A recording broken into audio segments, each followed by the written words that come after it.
So basically what I'm doing here is an inventory. I got the bike apart enough where I can see kind of what it needs, what's missing, what's bad. I figured out what garments are rotten or missing. I got the motor off and on the bench. I talked a little bit about that in the last video. So I did order some push rods.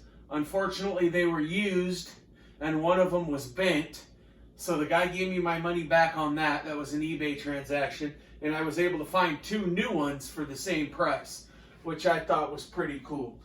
So I was able to pretty much kind of go through the motor without really taking the bottom end apart and just see what it needed. Now, unfortunately, when I opened up the stator housing, or magneto, whatever you want to call it, this case right here that covers it, that was broken, so the plate that holds the points could just spin in there freely because the mounting positions were broken off.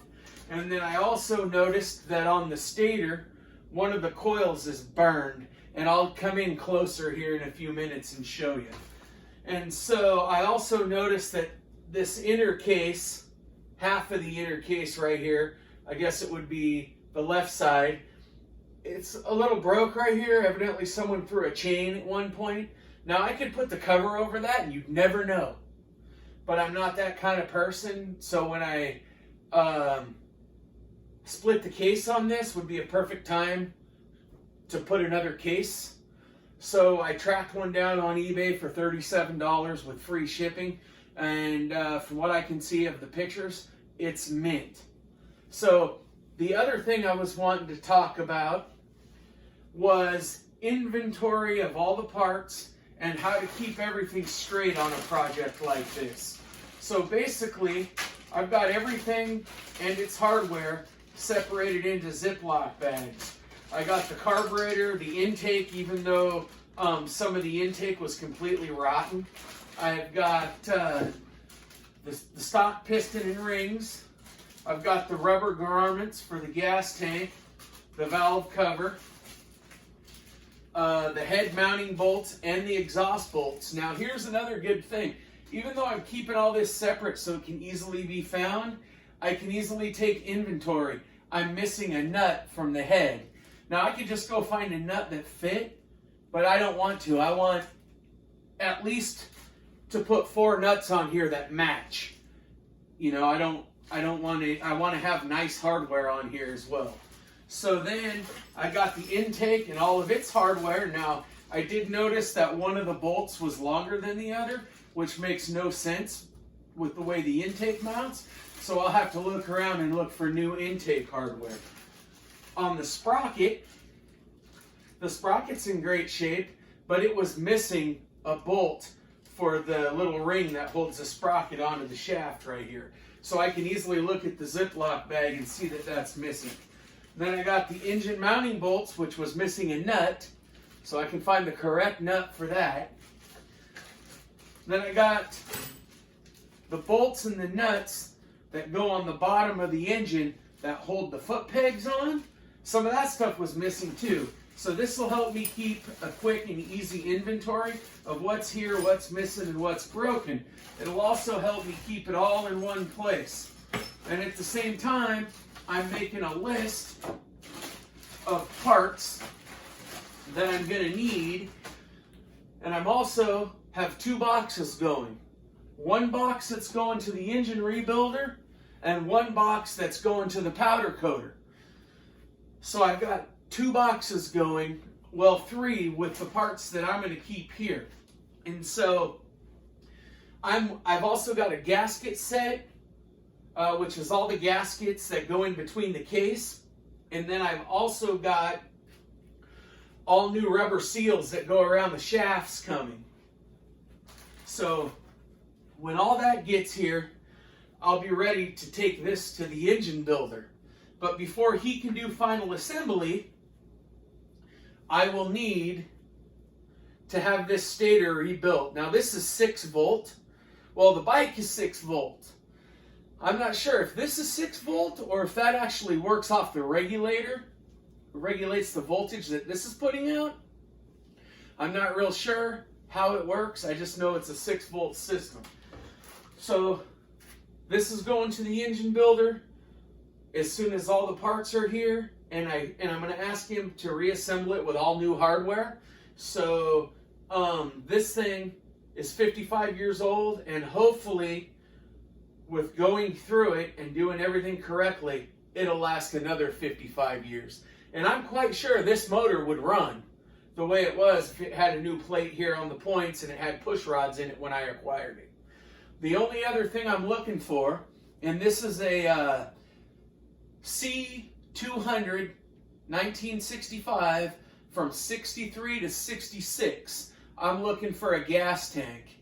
The gas tank's pretty rotted out, not really fixable. I can get an aftermarket tank and make it fit, and I may do that if I can't come across the correct tank. I might do that just for, eventually I'll find the tank, but we'll see how far along in the project I get. If I get to a point where I want to get the bike running, yes, I might just get like a cafe racer style tank and put on there or something just to ride the bike. But for now, I'm really going to keep looking for the tank. But this was just the next step in the project, was the inventory, the parts list, and exactly everything I need to get together to bring this over to the engine builder. Because I'm sure he would look for parts. I don't want to pay for his time for that. So I want everything in order when I get it over to him. And then if he opens it up and he finds anything else missing, then he can go ahead and let me know, and I'll track it down and just have it shipped directly to his address. So anyway, thanks for watching, and remember, please subscribe and share these videos, because I would like to start spreading this stuff around and getting more people interested in not only working on their own bikes, but restoring bikes. Because like I said, I see a ton of people online messing with mini bikes, messing with older bikes, trying to do restorations and stuff. And I think that we should try to bring as many people back into that as we can, because not a lot of people do this stuff anymore. Not a lot of young people have an interest in it. They want to ride them and stuff, but they don't want to build them. They don't want to restore them. They don't have that kind of interest in it. So, you know, and I don't know if it's because they lack the knowledge or the confidence, but they can acquire the knowledge on their own through trial and error in their garage. So let's spread these videos. Let's try to spread this around and really get people interested in this kind of stuff. One more thing. Now, as promised, here's that close-up. There would have been an ear right here and right here, and then this would have bolted in here and here onto here like this, and then this is the cam that the points would have ridden on. And so those ears are completely broken.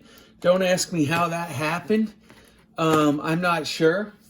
And then as far as the stator goes, not only is this very old and brittle and looks like it's been quite hot at times, which I'm sure it has over its 50 years.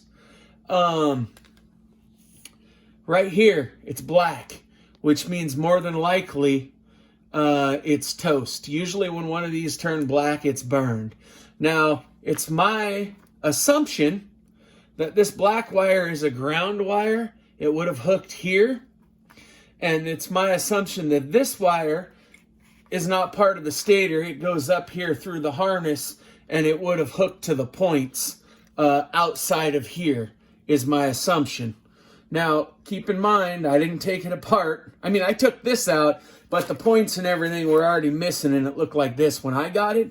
So I had to look at some pictures to actually see how this stuff went. So it's going to be a process putting it back together, but it's going to be a fun process, and it's going to be very rewarding.